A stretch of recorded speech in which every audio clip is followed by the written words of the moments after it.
Bom dia no Brasil e Shall we boa start? tarde Good na morning Alicante in e nessa Brazil, good reunião afternoon europeia. in Alicante and the Bem-vindo ao European evento de Union. hoje. Welcome Meu to nome é today's Martins event. Dexon e eu sou I'm a mestra Martis de cerimônia Daxon do evento de and hoje. I'm the Master of Damos as Ceremonies. boas-vindas às We'd like to jornadas welcome virtuais you to Green our Gateway, um Green uso inclusivo Gateway de journeys, propriedade the use of intelectual para intellectual promover property o comércio rights to sustentável no promote, Brasil to e promote a União sustainable Europeia.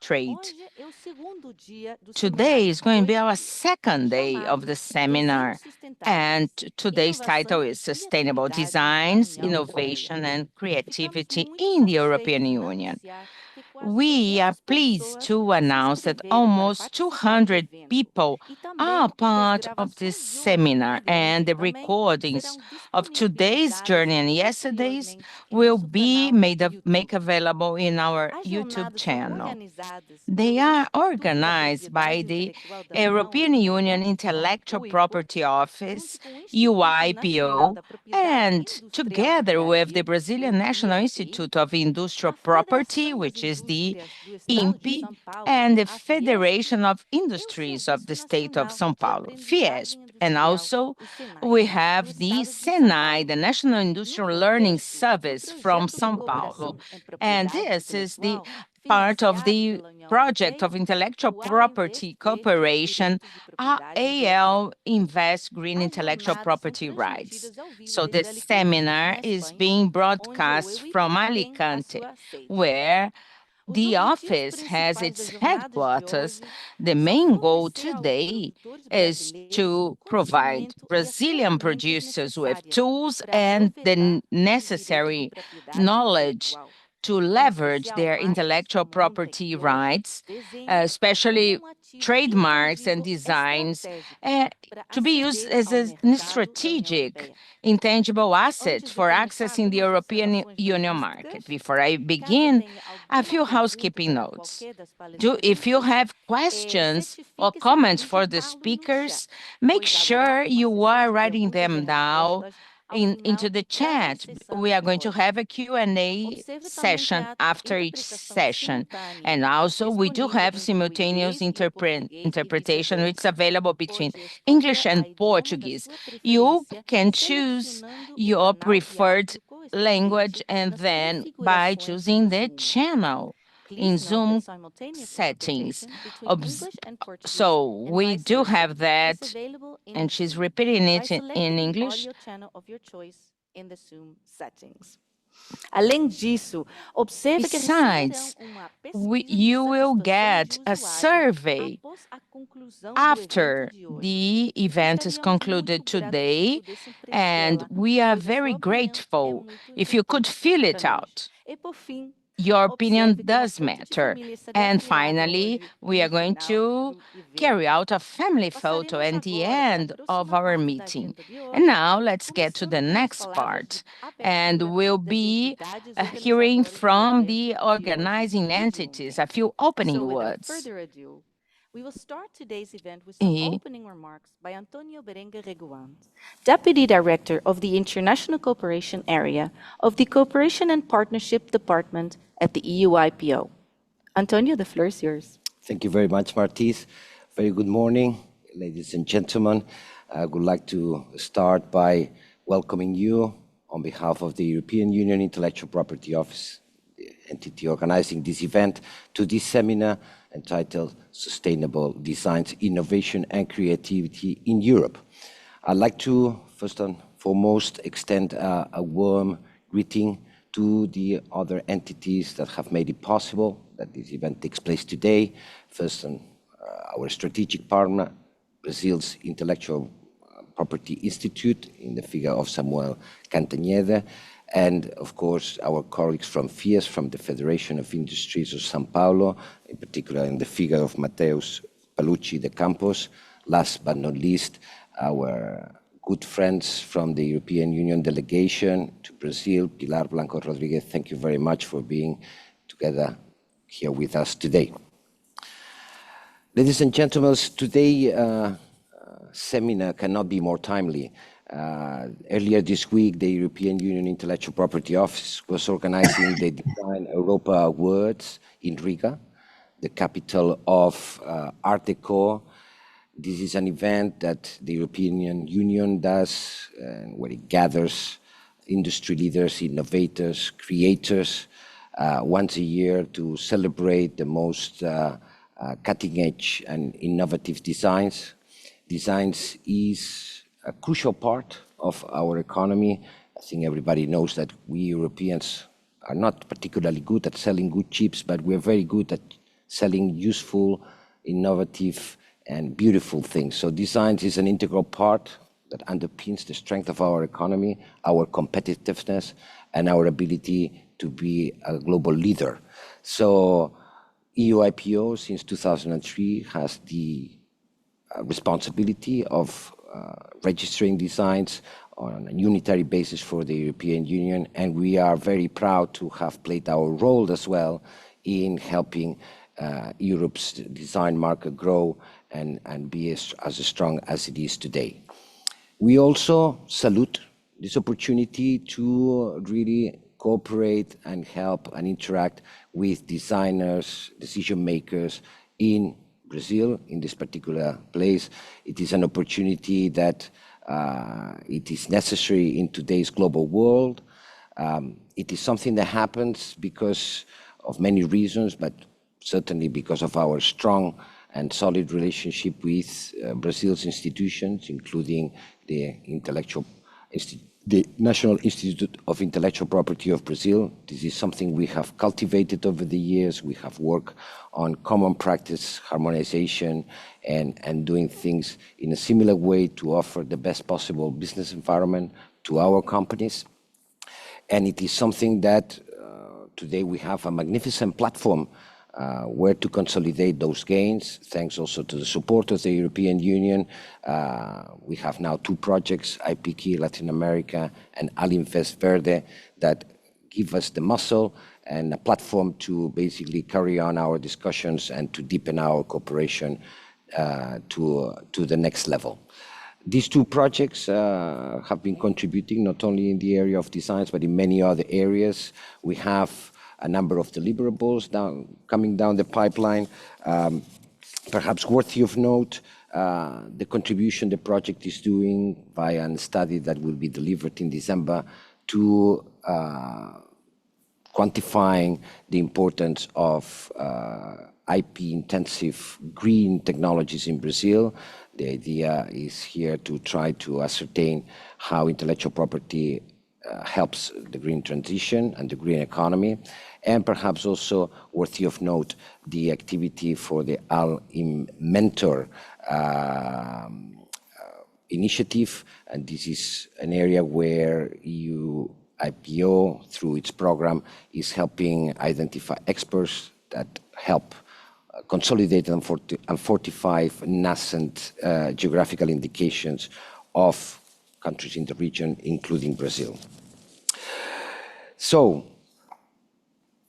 ahead of us today, we have a very interesting seminar. It is a great opportunity, as I said before, that puts together decision maker, experts, even some designers, as I have had the opportunity to discuss earlier on with some of the panelists. It is an opportunity that I encourage you to embrace wholeheartedly. Take the opportunity to participate and ask. This is something that happens not every day. And yeah, on that particular note, I will pause here and thanking you for your attention and wishing you a good rest of the seminar. Thank you very much, Antonio. Agora passamos a palavra a Matheus Palucci de Campos. Now pass the floor to Matheus Palucci de Campos. He is the manager of FIES. Matheus, the floor is yours. Obrigado, Matisse. Bom dia a todos. Thank you, Matisse. Good morning. I'd like to once more welcome everybody to the second day of such an important seminar to us.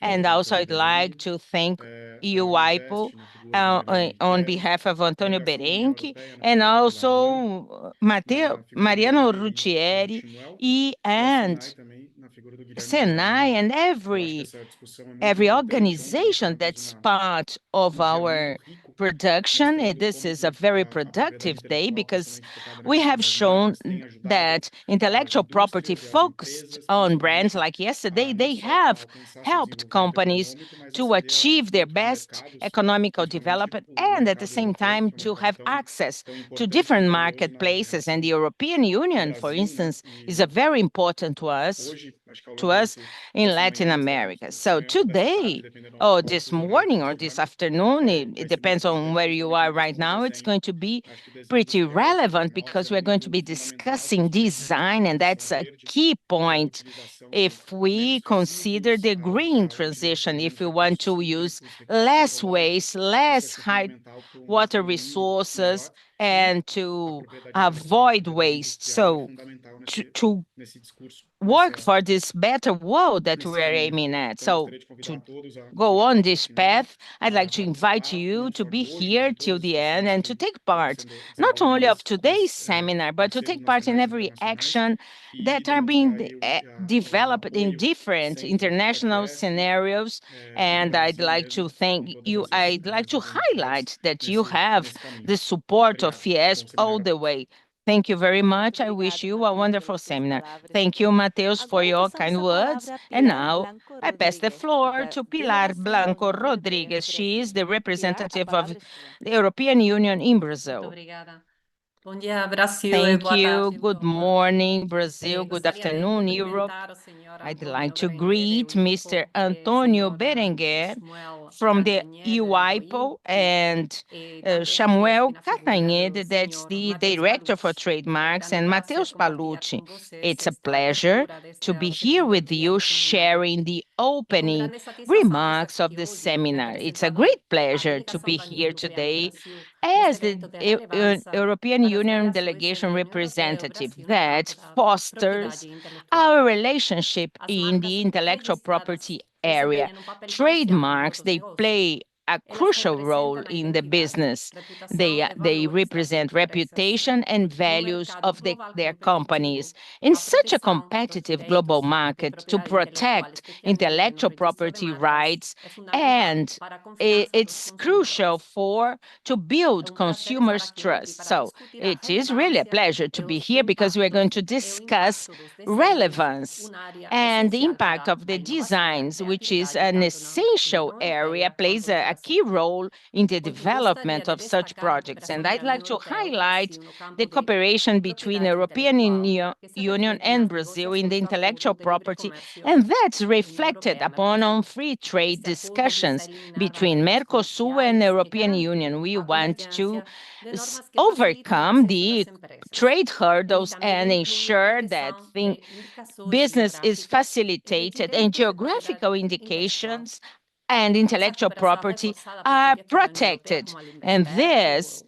will, with these projects that we have, the Green One and the IPKey projects, they have been crucial to get closer to the best practices. And our main goal right now is sustainability. The projects, they try to share knowledge and align guidelines when it comes to intellectual property protection. And also by doing that, we strengthen trade and local authorities that will cooperate with the INPI. So I also like to get to know better the role of FIESP. They have a great contribution for these international negotiations because they make sure that Brazilian companies, they are really part of the development of new treaties and new agreements. And finally, I'd like to invite Brazilian companies to take advantage of the support we offer that may reinforce the role of the trademarks, and the strengthening of the brands is a commitment. And also the sustainable development is another commitment that will be essential for the access to European Union business and to strengthen our mutual cooperation. And I hope, I expect that they will foster our common goals today to build bridges between Europe and Brazil. Thank you very much for your attention, and we are available to further comments. Thank com you, isso, Pilar. chegamos ao fim da And by abertura do evento that, de and hoje now e we passamos have à apresentação da ended our opening introdução remarks, feita and we are por going Mariano to the Riquelme next Ponferrada, session. Mariano funcionário do Riquieri EUIPO e líder do Ponferrada, which is projeto de from cooperação e propriedade EUIPO, and intelectual he's the leader implementado of this pelo project. EUIPO, o He is going to AudiVSP de be Direitos de Propriedade bringing Intelectual. us this Mariano, a palavra é sua. new session. Mariano, you have Muito the floor obrigado, for session Martins.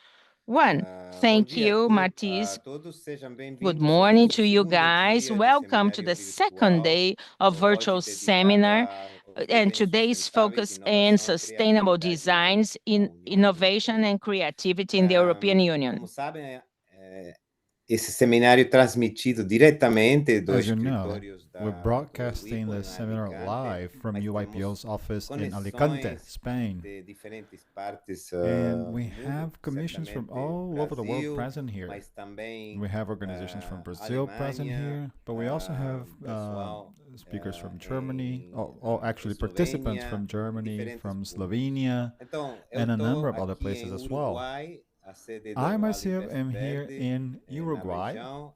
I Quero am part of saudar the o AL Antônio, Invest Verde o team here. Mateus Palucci, I want to também give a quick hello to quem Antonio, não chegou Mateus hoje, o Palucci, Samuel Cantanhede, do Shmuel INPI. Castanhede. Todos eles parceiros nossos, These are muito all importantes na major, região, very important partners sem for quem us. não poderíamos atuar da maneira Without them, we would not be efetiva. able to provide Agradeço the effective work muito that we do. o So apoio thank you para very much os to them. projetos do Alinvest. Thank you all O for your dia de support to hoje, the AL Invest dedicado aos Verde desenhos, project. vai ter como So today we're talking about primeira designs. panelista a Mônica Tomchinka, que Our é first líder da equipe panelist, examinadora Monica de marcas e Tomchinka, is desenhos da actually EUIPO, is the lead que vai of the falar, design dar examination team at uma UIPO. ideia She will give us concisa, mas muito very precisa sobre concise but very o precise desenho registrado na overview União on how Europeia, designs are registered in the também EU. dando, explicando casos Monica will also give a couple of practical examples of real-world baseados cases na of designs, jurisprudência e nas including decisões examples da of applicable EUIPO. case law Em and seguida, UIPO Mônica nos guiará por decisions. uma discussão Then Monica comes back again to sobre guide us o through registro an internacional. overview on Uma how coisa the importante international registry works, or the IR as it's called. o Brasil é There's membro one do important thing to highlight sistema here. da AIA. Brazil is a member of the Hague system. 2023, isso coloca o Brasil And the fact that como Brazil ator is a member of importante the no Hague sistema system internacional da propriedade makes the intelectual. country a Então, very important player in international a IP poença system, da basically. Mônica será muito bem-vinda Monica's para both aqueles presentations que are therefore gostam de quite utilizar o welcome sistema today, internacional para proteger both for os those who mercados would like to internacionais e use the também na international União system to Europeia. protect their marks in international Finalmente, markets, as well as those that would like to work painel specifically do with the dia EU. estelar, We temos then have what I os can only call representantes a da indústria, os star-studded desenhadores, panel with industry o Guilherme representatives. Cavallini Duarte, Our do designers. Senai São Paulo, We que have apoia Guilherme também esse Cavallini Duarte seminário. from Senai São Paulo, who Bem-vindo, is Guilherme. Paivi, giving us his very welcome presence to his seminar. Tacocalho, fundadora e Paivi CEO da Tacocalho, Tacocalho Design Plus. Founder Ela- of Tacocayo eles Design Plus, compartilharão and junto her com colleague who will share the Marco, presentation with her, Vorcek e Aida Berto, Marco Vorcek.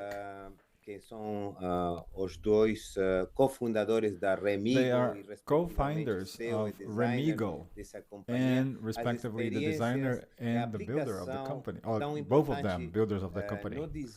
design They're going to talk num specifically sentido que vá about no the sentido do importance projeto, of a design sustentabilidade. E também and com its eles poderemos relationship falar with da importância sustainability da as well. propriedade intelectual, principalmente do And of design, course, we need to como talk maneira about de the importance of proteger a intellectual property Então, and design para as a vocês, tool to protect and promote innovation. seminário excelente, espero muita So I wish you all interatividade. an excellent Vamos seminar. receber perguntas, I hope to have very no fruitful chat. discussions here and that we have Deixo many de novo, interactions in chat, which is always o- open for your o questions. microfone a Martins para dar And início a I esse give the seminário floor com back parte to da Martis substancial. Obrigado. to start the seminar. Thank you very Muito much. obrigada, Mariano.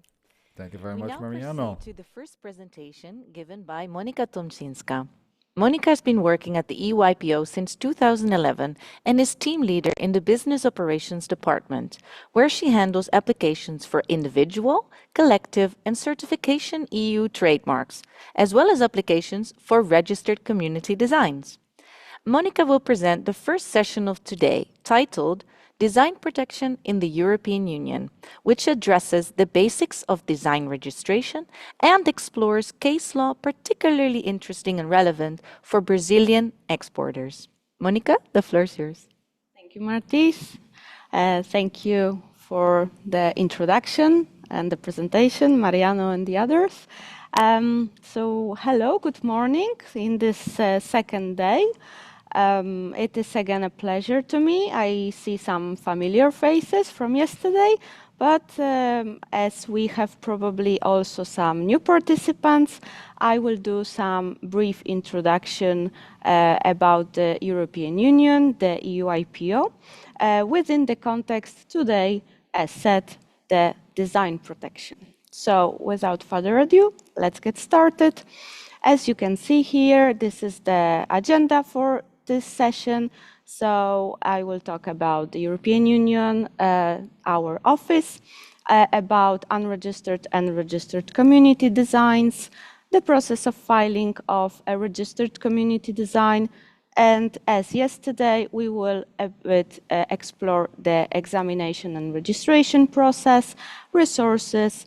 I will talk briefly about upcoming legal reform in designs, and I will introduce the topic of Design Europa Awards, but then you will get further insight from the panelists.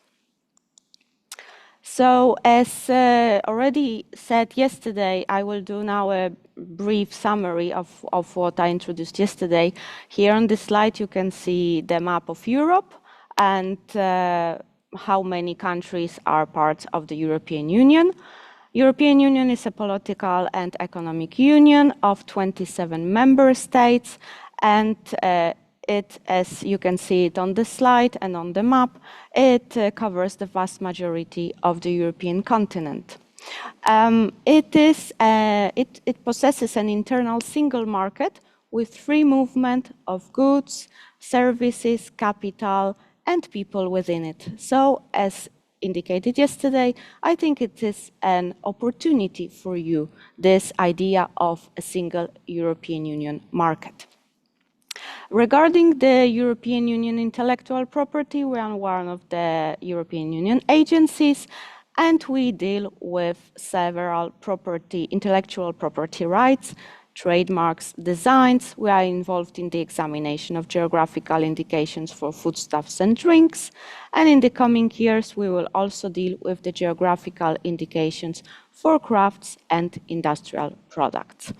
So this year is a special year for us because we are celebrating our 30th anniversary. And actually last year we were celebrating the 20 years of registered community designs. So by then, last year, we had already 1.5 million of registered designs. Now, to date, it's already 1.8 million.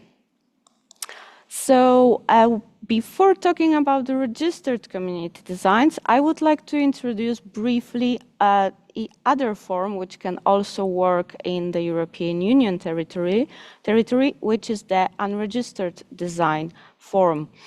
You can see on the slide a brief explanation of the differences. So basically, the unregistered design has less protection than the registered one. It's shorter, first of all, and it protects you only against the exact copies, nothing more. For the registered community design, it's for 5 years, the registration, but it can be renewed up to the 25 years. So the protection, first of all, is much longer. And another positive aspect is that it does not only protect your design from exact copies, but also from the independent development of similar designs and of unauthorized use of your design.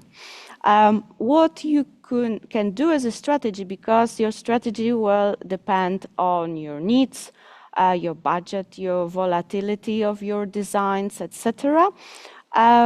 So what you can do is first to have unregistered design, and you have 1 year of grace period, so that you can then, if you see that, for example, it worked fine on the market, you can register your design. Nevertheless, we consider that the fees are competitive. It's 350 euros for the whole territory of the European Union. So the design is probably the most cost-effective and cost-efficient and robust intellectual property right. And one of the studies of researchers of the European Union Intellectual Property Office, checked that the design-intensive sectors contribute to almost 13% of employment in the European Union and almost 16% of its GDP. They boost creation, innovation, and economy. So for entrepreneurs seeking to expand their business across multiple European countries, the EU IPO, as yesterday with the European Union trademarks, is again the optimal choice due to its price and centralized mechanism. As yesterday, the process also this time for designs is simple. It's one application in one basic European Union language, and if everything is okay, then you get your design registered for the whole territory of the European Union. Why, maybe you may think why I put some asterisks in my presentation. It's because the fees in this context, they change a little bit. With trademark, it was one basic fee for one class, and then for the subsequent classes. In this case, we have a little bit different division of fees, because it will depend mainly of if it's an application for a single design, or maybe it's an application for multiple designs. And you can see here the prices for the first design and for the subsequent designs. Also, there is a difference in the fee if you want to defer the publication of the design. This is a very comfortable asset we have here, that you can defer the disclosure of your design up to 30 months. So a design can be registered and straight published, but and the fees then is only for the design and for publication. Nevertheless, if you want to delay the disclosure of your design, then you have to pay an additional fee, and this design will be published either as when you request for that, or at the end of this 30 months period. Within this period, you can also surrender your design. And again, you get the protection if the design is registered for all the territory. If not, then it's not for none of the countries. And again, this can be a pathway for broader protection.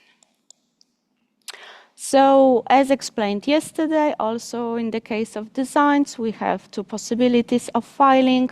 One is the electronic filing, which is comfortable, and it ensures data accuracy, expedites the processing, enables fast track, also as it was with the trademarks, and confirms and assures the confidentiality of your request.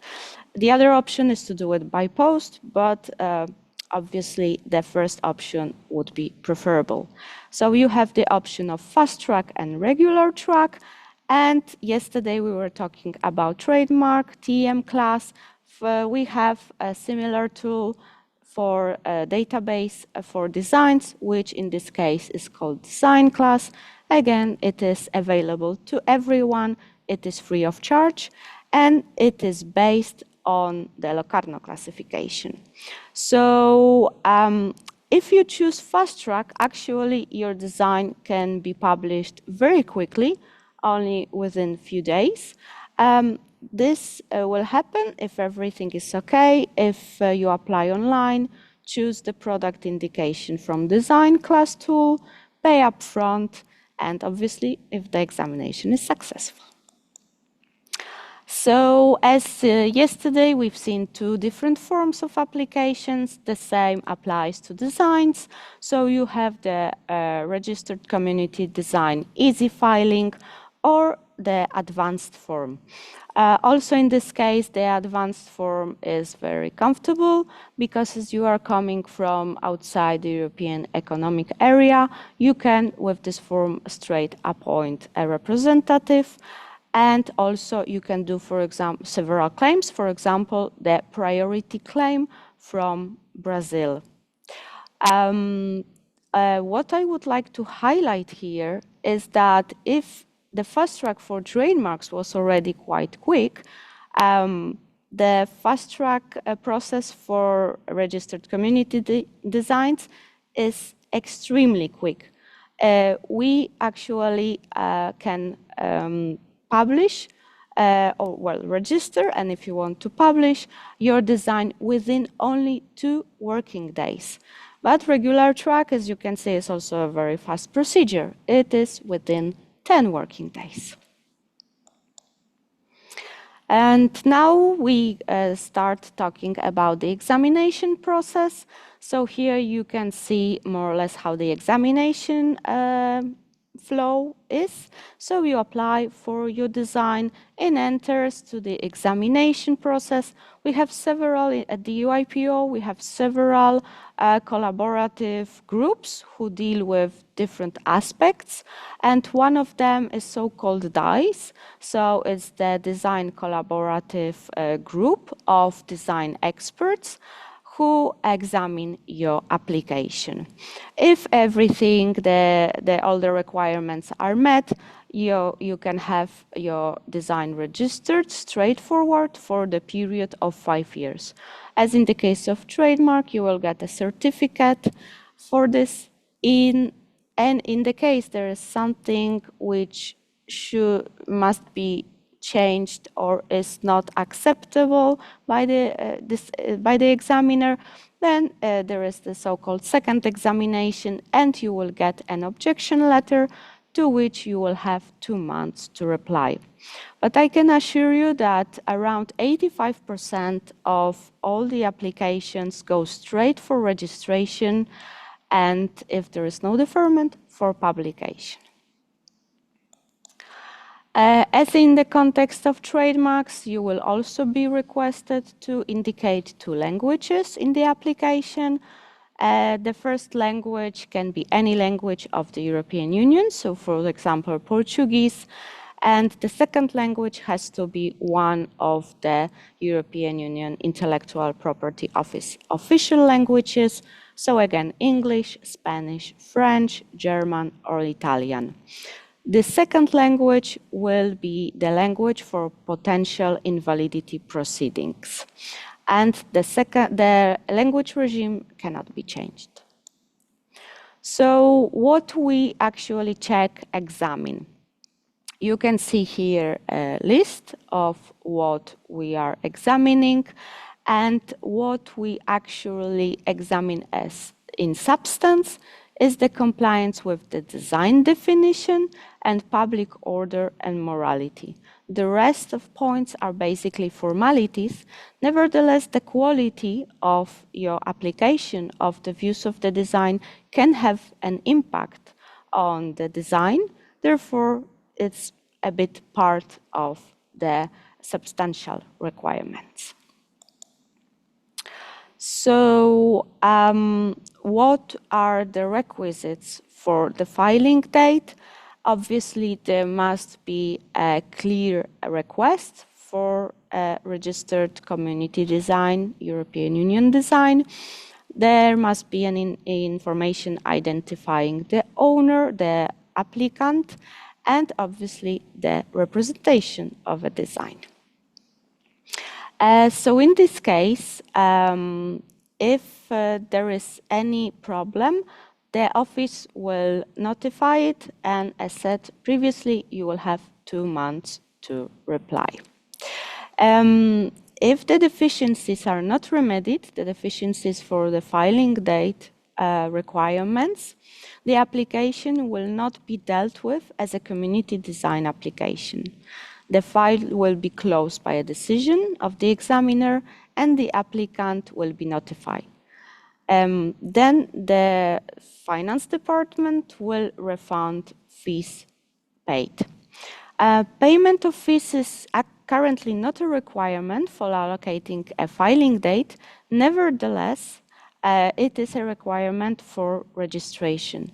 So your design application would not be registered if all the fees are not paid. As we've seen yesterday, here are the requirements concerning the persons, the parties, let's say. So you have to state clearly who is the owner, the legal form if it's a company, and complete address. And as in the case of trademarks, as you are coming from outside the European Economic Area, you will be requested to appoint a representative. So any party without domicile, principal place of business, or a significant industrial or commercial establishment in the EEA has to appoint a professional representative who can act before the office. As said yesterday, this information of the valid, let's say, representative who can validly act before the EU IPO is published on our website in the eSearch Plus tool. I will explain the tool a little bit later for those of you who were not with us yesterday. And obviously, the application has to be signed with name and surname of the person. So the substantive examination covers also, as we said, public policy and the established principles of morality. So these are the 2 grounds, and it's related to the absolute grounds of refusal of trademark. So the rules for public policy and morality are the same for trademarks and for designs. So they are based on the laws of the member states of the European Union. So we take into account the legislation. For example, in the first case, which you can see, there are some symbols which are by law not accepted by certain countries of the European Union, like can be the swastika, Nazi swastika, or the first sign, which is, for example, in some countries of the Eastern Europe, is not acceptable. It cannot be used in everyday life, in the commercial, let's say, environment. So what we also take into account concerning the morality, it's the average sensitivity. And in this particular case, we take into account not informed users, not the relevant consumers, but the general public. Because in the case of morality, everyone can be exposed to them, even children. So we take here a bit further precaution, let's say. So the specific exclusions in this case are blasphemous, indication, racist, or discriminatory signs. Like, for example, the other example you can see here on the slide, it shows violence, extreme violence of one part of the design towards the other, which represent people. So this would be not acceptable. So let me show you quickly some examples of the designs that we have registered here at the EUIPO.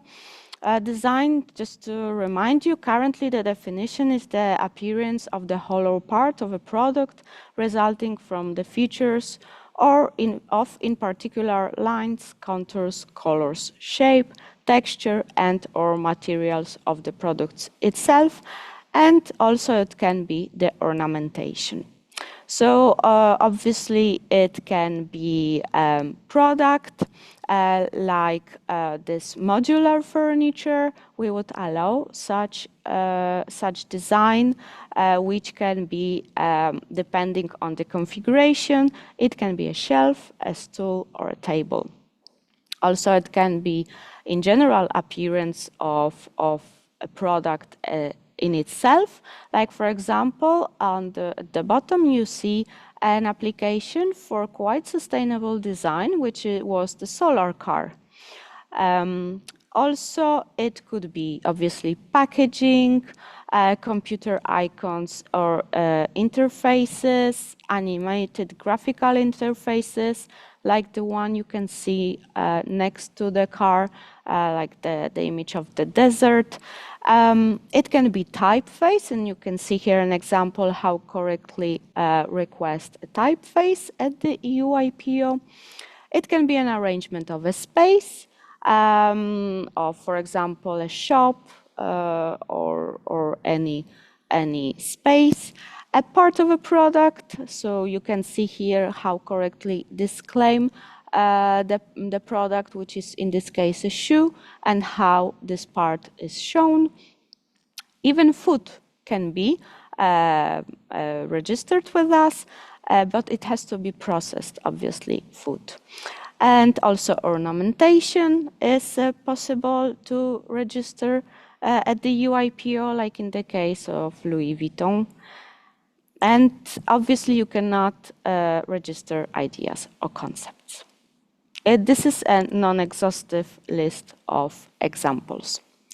So now I would like to show you the most common deficiencies.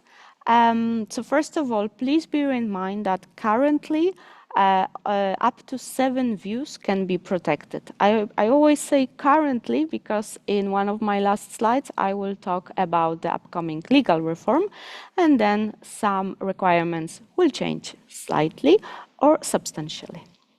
So in these two cases, the filing date could not be established. Why? Because let's say the first design indicates that the indication of product is chair, but we see here different. We see a table, chairs, so it is not clear what the applicant wants really to protect. Maybe it would be a set of furniture and not only a chair. So we consider in this case that the background is not neutral. We cannot exactly see which is the design to be registered. Also, and actually, I think you cannot even see the second example because I can't see it here. Maybe it's the light, but it's a very light representation of a chair. So it's not clearly visible what the applicant wants to protect. There are nevertheless some other deficiencies which can be overcome quite easily with an objection letter, and this can be overcome. So for example, we have here, it's a single application, let's say, and we see one chair with blue color, with blue part, and the other with green. This we would consider as two different designs. So the colors play a role. So on the other side, in green, you can see how it should be requested, so only in one color. Also, if there are any additional elements like explanations, or maybe the some numbers, then the applicant will be requested to remove these additional indications. We only need to see the design. Here I would like also to show you how correctly indicate when there is some part you would like to highlight. You cannot show it on the same view. You should show it in a separate view, like detailed view of the product. Also, we request that each view is shown separately. So it is not possible, like here, to show the front and the back of the same product on one view. I would say that there is one case when you can show more products, but this is when you file an application for a set of products, let's say a set of furnitures. No? So we saw on one of the previous slides table and chairs. So in this case, if you request set of different products which have something in common, they can be used together, then in this case, it's the way to show that it is a set. But if you want actually different designs or different views, you have to show them separately in separate views.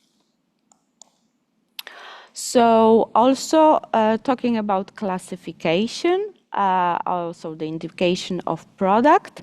As said already, we base the indication of product on Locarno classification, and the tool you can use, and the examiners also are using, it is the design class of the pre-approved terms. So we strongly recommend that you use them, because then the examination is quicker, and actually using design class is one of the requirements of fast track. So is the indication of product important? Well, in some cases, yes, because it helps the examiner to identify correctly the product and see if there is any discrepancy between the views and the indication of product. Nevertheless, what we mainly rely on is not so much on the indication of product, not the description. Description is optional and it's not a legal requirement, let's say, but we mainly rely on the visual. So what you see is what you get. It's how we call it. Nevertheless, currently the indication of product is relevant, because if you request several designs in one application, then you must comply with the unity of class. So here you see an example. Maybe you are trying to protect different goods, even though you can find them in the same area of your house, for example, they can belong to different classes. So currently, please pay attention to this. So that was about the examination process. Let's say everything went fine, your design has been registered, the publication will depend if there is a deferment or not, and once it is disclosed, comes the part for third parties. So this is what we leave for the invalidity part for the public, so the check of novelty and the individual character. With the trademarks, we were talking about relevant consumers of the trademarks. Nevertheless, in this case, what will be examined is the informed user. It may seem similar, but there is slight difference, because the informed users, based on the established case law and the court decisions, is a fictitious person who routinely uses the categories of products in which the contested design is incorporated. So it is not necessarily the consumer, but is someone who knows the sector, the different designs. Obviously, once your design is registered, you have several sources, different databases to monitor it. You can also renew it. As I said, the registration is for 5 years, but you can renew it up to 25 years. And in any case, you are negatively affected by a decision of the first instance of the EU IPO. Obviously, as in the case of trademarks, you have the right to file an appeal with the boards of appeal. So I will talk briefly about the different resources we have. So as said yesterday, online and free of charge, you can find different databases on our website where you can find the designs which have been registered and have been made public. You will not see the details of the designs which are under valid deferment. So you can perform your searches to find the designs and also to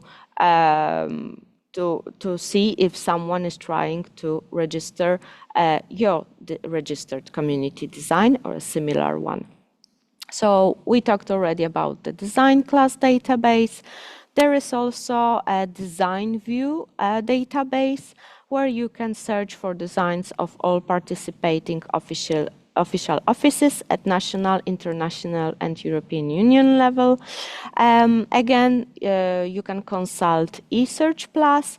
There you can find information both on trademarks and on designs. There are different tabs.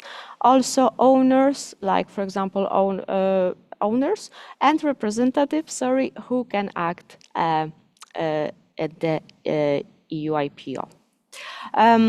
Also, you can do the searches in Design View and in eSearch Plus by image, which is obviously very useful in case you don't want to do the searches based on the indication of product only. And also in the eSearch case law, you can find the relevant decisions of first instance, of the second instance, boards of appeal, and the courts, General Court and the Court of Justice. Also, as in the case of trademarks, you can check the IP enforcement portal. And as you have seen, these databases and our online website, they are available in the Office and European Union languages. So like in this case, in Portuguese. Here you have a screenshot of the design view and also of the eSearch Plus.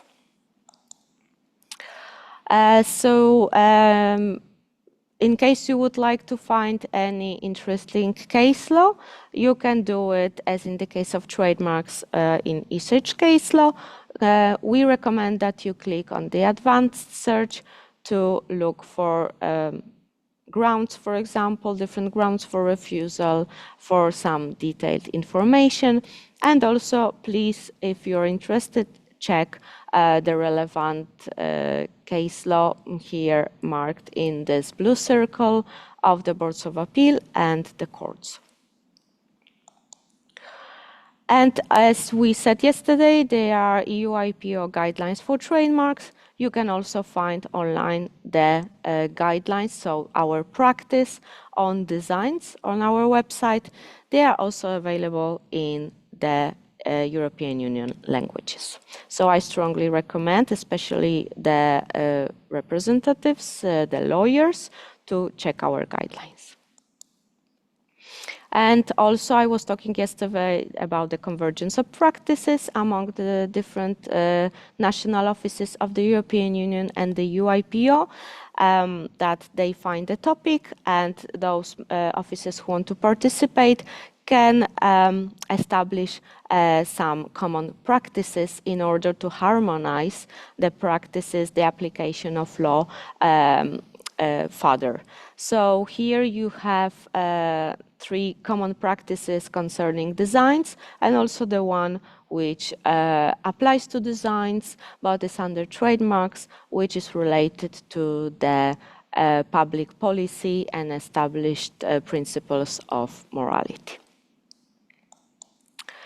So let me now talk about the legal reform, because I was mainly referring in my presentation to the registered community design. Nevertheless, sometimes I mentioned the EU, the European Union design. Why? It's because there is a legal reform running, which shall be approved, let's say accepted shortly, and it will enter in force next year. There will be different phases. So not only the name will change of the from the registered community design to the European Union registered design, but also the definition. The reform will clarify the definition of the design and will simplify the process. Why is it so? Because we are adapting in the European Union the legislation to the market reality, to also not only the tangible products, but there are more and more NFTs and non-tangible products, and that's why this is coming up front to the requirements and requests of the market. So basically, this is modernization of law. So also the fees will be a bit easier, because right now you have different fees for publication or not. This will be unified. Nevertheless, it is not foreseen that the fees will change. So the 350 euros of basic fee shall remain. Also, what will be helpful for the applicants will be, as I was saying previously, right now, if you apply for multiple designs in one application, you have to make sure there is unity of class. There is only one class which can go outside this box, let's say, which is class 32 ornamentation. This is the only class which can right now be combined with other classes in multiple application. Nevertheless, the legal reform foresees to abolish this requirement. Currently, you can request unlimited number of designs in a multiple application. The legal reform will establish a certain limit for that. So these are the, let's say, basic changes. There will be also some changes concerning the renewal and the invalidity procedure, but I invite you, if you're really interested, there is a very, very interesting webinar done by a colleague, and it is available on our learning portal. And also the draft is available, so you can read it further. And now I would like to briefly talk about the Design Europa Awards. This is, let's say, an introduction to the panel, which will come a little bit later, with two members of the jury and also of one of the one of the companies who actually was not only the finalist, but won a prize. So Design Europa Awards is organized currently every year by the EU IPO. And just recently this week, as Mariana was saying, was the ceremony which took place in Riga, Latvia. This award started in 2016. There were so far 4 editions, because before it was every 2 years. And obviously due to COVID, one was a bit postponed. So I will not show you the video, but there is a link, so I invite you to check the video. It is available in our YouTube channel. And it's nicely explained there what are the requirements when the jury is checking the applications for this award. And actually, one of them is usability and sustainability of the selected designs. And in my personal view, it was very, very clear in this last edition of the awards. So I invite you to check the videos that we have on our website, on our YouTube channel. Now talking about sustainability, one of the finalists of these awards, a Spanish furniture company representative of Actu, he talked actually last week about their designs and their practices to the EU IPO staff, and he mentioned that if a company would like to work with other big companies, like they work with different companies providing furniture, it's very useful to demonstrate that you are green, so you are sustainable. The European Union, this was already said yesterday and in some presentations, the European Union is developing initiatives related to spare parts, for example, and the possibility of repairing broken products. Also, it is very focused on the circular economy and in general on green initiatives in order to reach the objective of the EU countries being climate neutral by 2050. The European Union Intellectual Property Action Plan encourages development of sustainable designs. What matters mainly, it's not only, but mainly, is the eco-friendly solutions, design longer life cycle, use of recyclable materials, reusability, among other solutions. So within this context, the design play a crucial role in sustainable IP solutions. As we talked yesterday also about trademarks and designs, these are complementary intellectual property rights. So we believe that the applicants can, together with patents and other rights, nicely have like a bundle, interrelation with different designs. Intellectual property rights. And now, can we go to the next slide, please? Thank you so much. Okay, so to sum up my presentation, as we were saying yesterday, the process of filing of European Union intellectual property, of European Union trademark is one filing. Now with the designs is the same. So it's one filing, very simple, very fast and easy process and registration procedure. And the protection is for the whole European Union internal single market, so for the 27 countries. Please remember that to be able to have registered your design, you would require implication of a representative who can act before the EU IPO.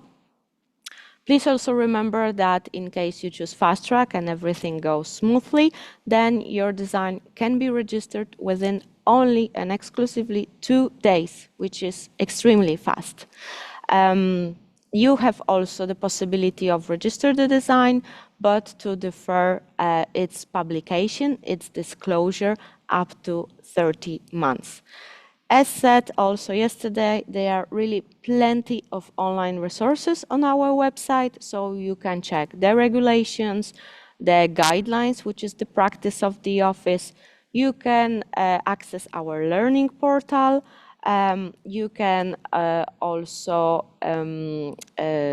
have access to different databases which can help you to find EU IPO valid representative to check what designs have already been registered, or in case you have your registration, to make the surveillance of your rights.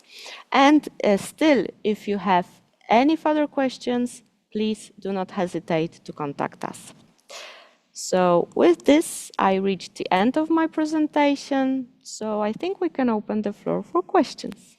Thank you very much, Monica, for your very interesting presentation about design protection in the European Union. And in fact, I have seen some questions coming in. So we will now open the floor for questions, for which we switch back to Mariana. Mariana, please. Thank you very much, Martis. There are a few questions. I will read the first one. I will not read the first one in Portuguese. I will just pass it to you in English. I'm saying this for the interpreters. Normally, design protection can last up to 25 years, right?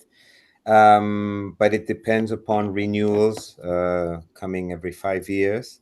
So are renewals a common thing? Do the designers usually extend the protection up to 25 years? Are there any stats on this? Because that's actually the question. Yes, thank you for the question. Very interesting one, of course. And well, there are some statistics. I'm very sorry I have not prepared them. And nevertheless, maybe we can note down this question. And if the person is interested, we can, no, Mariano Martis, we can pass this information. Well, yes, there are some registrations which are renewed up to 25 years.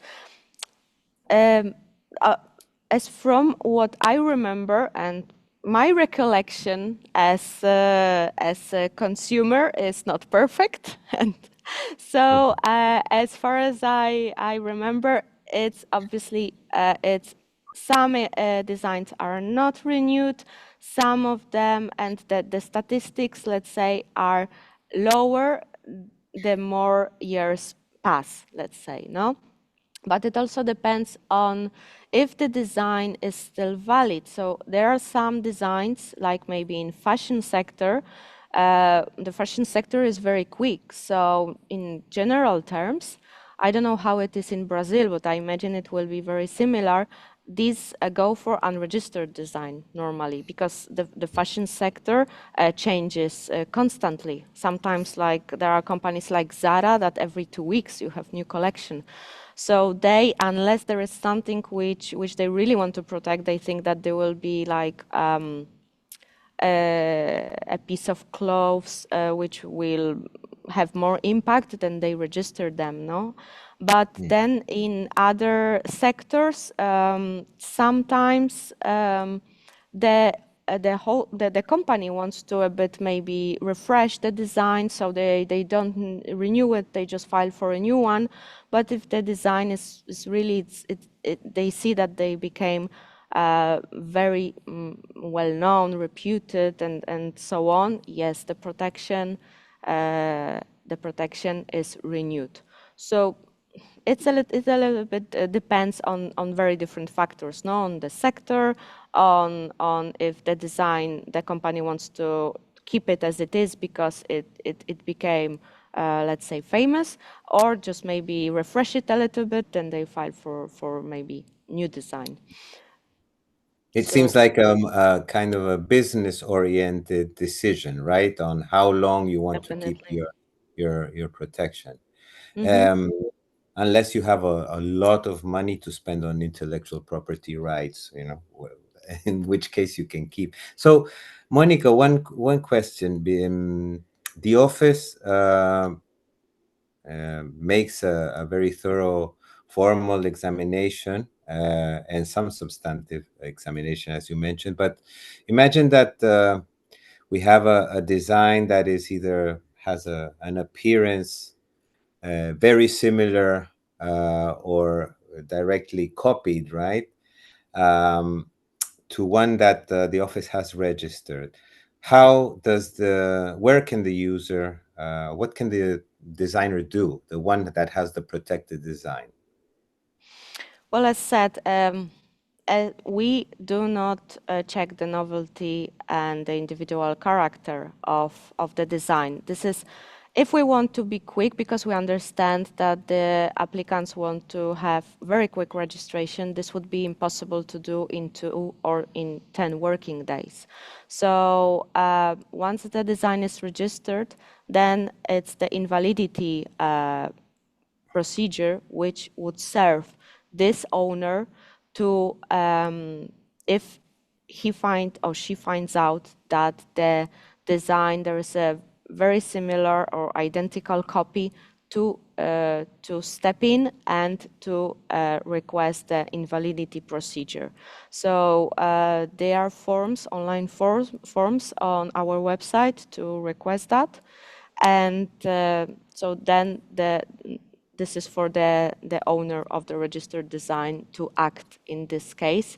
And obviously our databases, as I was saying, like the eSearch Plus, Design View, and the IP enforcement portal can be of huge help here. Perfeito, obrigado. So there are some specific notions. This is a question that's coming from Brazil. Some specific notions which are very relevant to design law, such as carácter singular, no? Usuario informado. And there's a legal reform on the way. The question is, are these concepts maintained? And are these legal notions maintained in the reform? The notions were informed user, and can you repeat, please? An individual character. Yes, mainly these are maintained. So what changes basically it's a little bit the names, no? Because registered community design is a little bit, what are we talking about? Right now it's a little bit obsolete, no? So that's why we want to, with the legal reform, the legislator wants to align the name of the registered designs with the European Union trademarks. Then what changes is, so these are the names which are changing, a bit the definition, how you can represent a design. But there are some changes about renewals, basically, and some decisions, who can take a decision. There are some changes concerning the designers. But as far as I'm concerned, and I must admit here openly that I have not read yet the whole new regulations, but as far as I know, these concepts that you are asking are not changing. But again, we can double check that to make sure. And if there is any change, we will also inform you. Perfeito. And so we have maybe one more and very to the point regarding the practice of the office. When an application comes with certain deficiencies, imagine not proper presentations of the images. Is there any communication with the right holder? Is there a chance for to correct these deficiencies? Yes, definitely. If there is any deficiency that the examiner finds in the views, in the representation of the design, maybe inconsistency, or sometimes maybe there is even a duplication. The examiner cannot see difference between one view or another. The representative in this case is always contacted. So the office can call, but basically we are also sending the objections letters so that you have 2 months, well, your representative would have in this case 2 months to reply. We have to communicate with the representative in the cases when the owner appointed a representative valid to act and interact with the EU IPO. And There are different possibilities, so it depends on different factors, if there would be a filing day deficiency or not. Sometimes the views can be just amended, like when I was showing you the example, when there were additional elements. So normally you cannot change one view to other, but in this case, we understand that these additional elements are not part of the view that you really want. It's just some explanation, some clarifications, or the height of the chair, for example. So these things can be removed. So in this case, the view can be somehow altered. So yes, definitely that there will be a communication with the representative in this case. The office will not just refuse an application without communicating with the representative. Okay, thank you very much. Muito obrigado. I think we have no more questions for now, but I'm sure there will be more questions coming up. Martís, the floor to you. Thank you very much, both Monica and Mariano.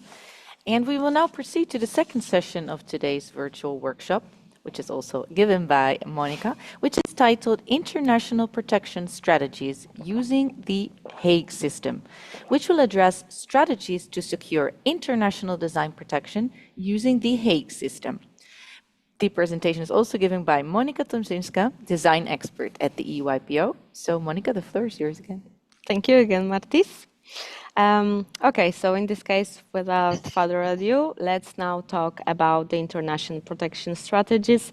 So the use of the Hague system, I will show it from the perspective of the European Union Intellectual Property Office. So in this case, we will talk a bit about WIPO and its relation with the EUIPO.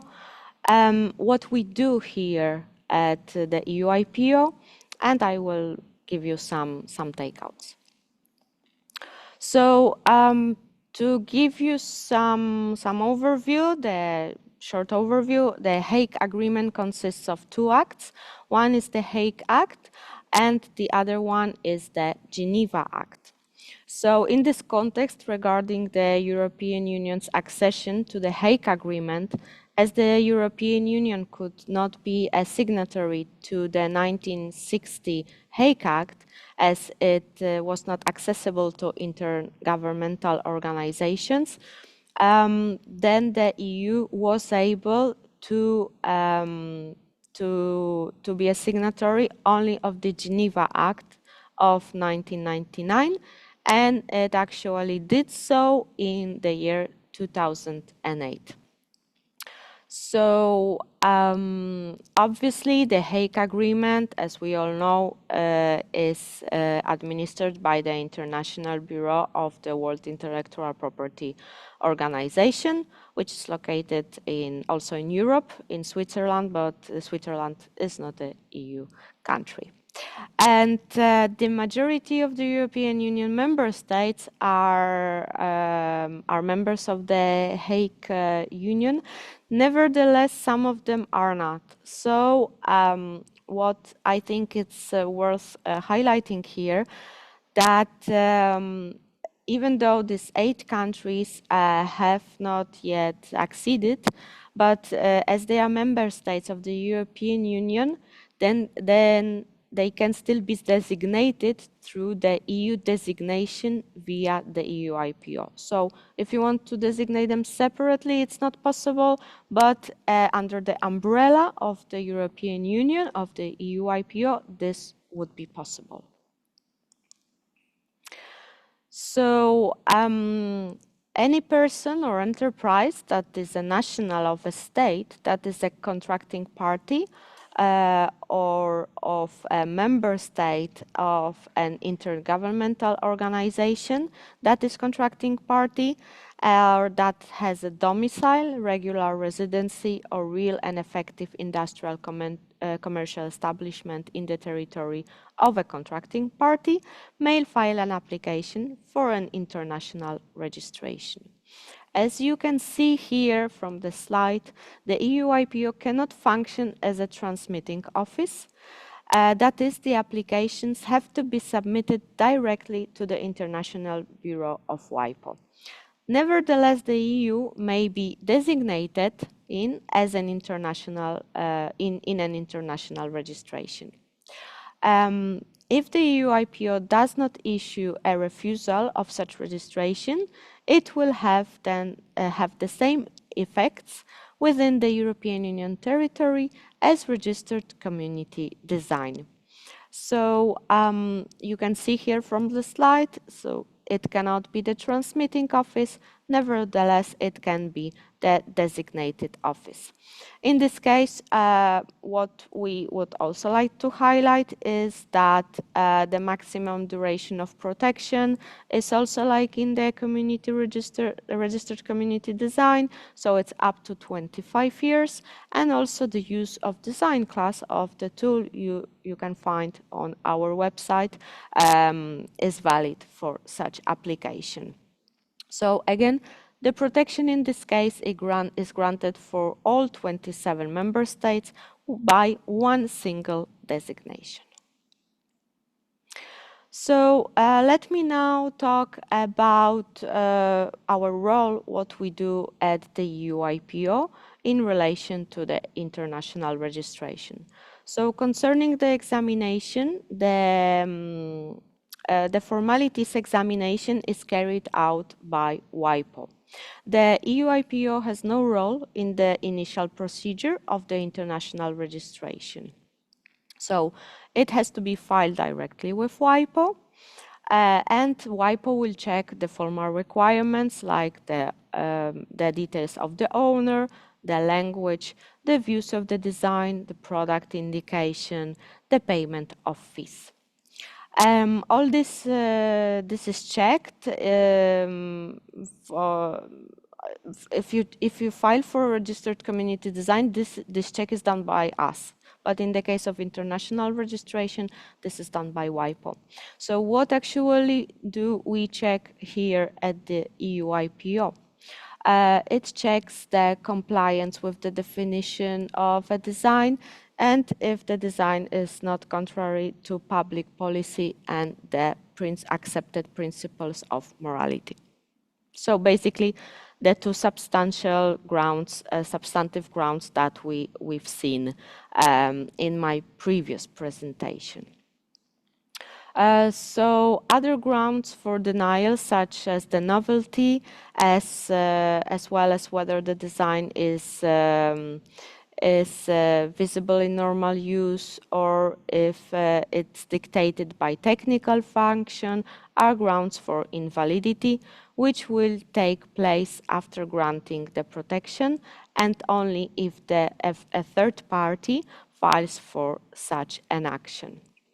So as you can see here, we do not do this assessment, and this is also similar to the procedure with registered community design. It is also possible to claim a priority of an application for a registration of a community design in an application for an international registration and vice versa. The priority period is of 6 months. This all means that also in this case, in case of the international registrations, the examination procedure at the EU IPO is done very fast. Can I please ask the technicians to move the slide? Thank you so much. So now, what happens in case everything is correct and the international registration for a design is accepted? As we do not do the ex officio examination, a set of novelty, etc., we actually have 6 months to carry out the substantive examination. Well, in fact, due to this basic character of the examination, we do it around in a week. So even though we have, it's established that we should no later than 6 months from the publication of international registration do the substantive examination, effectively it is done more or less in a week. So the two grounds for refusals mentioned previously is the definition of the design and the if it's not against public policy and accepted principles of morality. So these are the two possible grounds for refusal. But let's say everything is correct, then the EU IPO sends a statement of grant of protection to WIPO. International registration designating the European Union are published by WIPO in the Hague Express Bulletin. The EU IPO does not republish international designs. In some other jurisdictions, this is republished, but in our case, it is not so.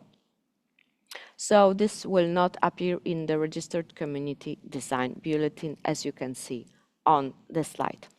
So for this normal procedure, there is no need to appoint a representative before the EU IPO.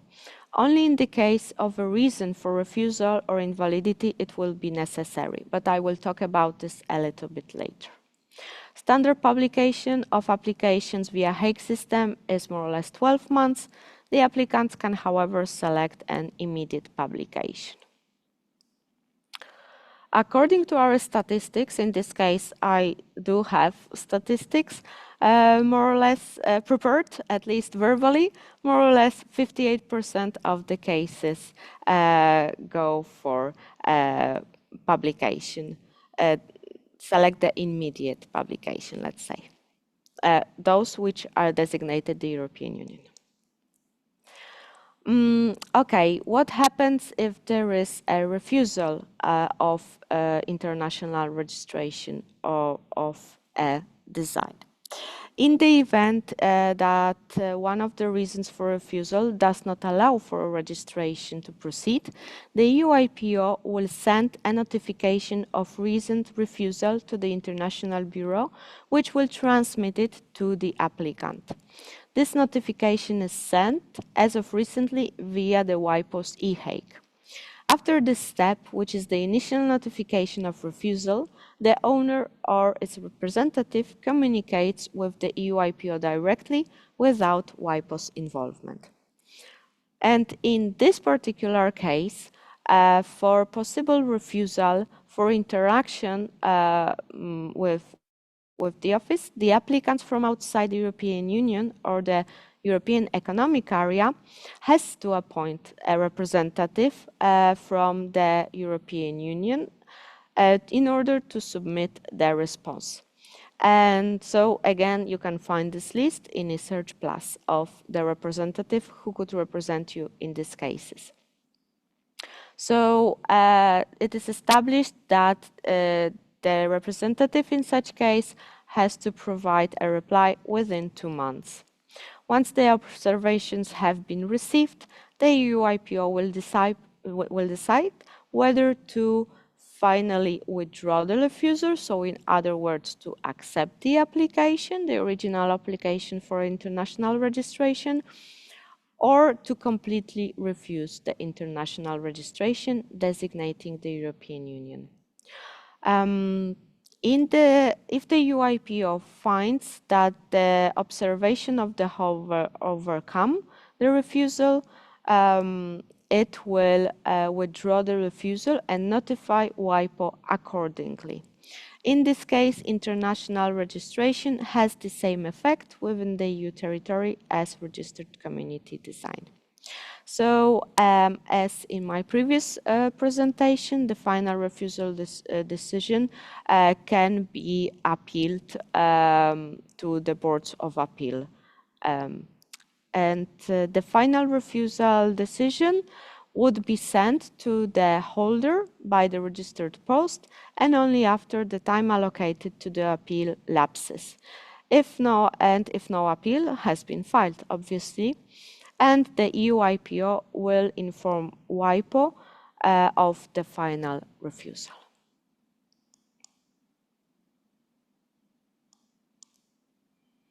Can we please move the slide? Thank you. Okay, and now concerning the invalidity of international registration, it follows the same procedure as invalidity actions against the registered community design. So in other words, if the international registration designating the European Union is attacked in an action for invalidity, the EU IPO will inform the holder directly, and the procedure follows the same course as with RCD. And there are the same deadlines. Only if the EU IPO declares the final invalidity of the international registration, it does notify this final decision to WIPO, so that it takes note of the invalidity of the European Union designation. And obviously, this also can be, this decision adversely affecting the owner can be appealed to the boards of appeal. So actually, this is the end of my presentation. So as the highlights, the takeaways that I would like you to retain from this short presentation, please remember that EU IPO can only be the designated office, and actually our role in this case is quite limited. And for some adversarial proceedings, you would have to appoint a representative who can act at the EU IPO. And as usual, for any further information, also on international registration, you can check obviously the WIPO website, but on our website you will also find information. There is information also in the guidelines for designs. And if you have any further questions, please do not hesitate to contact us. Thank you very much. Thank you very much, Monica, for your interesting presentation about international strategies and the Hague system. As we did with the previous intervention, we now open the floor for any questions, for which we switch back to Mariano to coordinate the Q&A session. The floor is yours, Mariano. Thank you very much. Muito obrigado. Então, vou voltar ao português para I'm os going back nossos, into Portuguese o nosso público to brasileiro. make things easier for our Brazilian audience. I do believe that the experience of EUIPO in the Hague Agreement is very important for countries such as Brazil that are integrating themselves to the system, and they are using the International Register of Designs right now. So to use the Hague system is very important right now.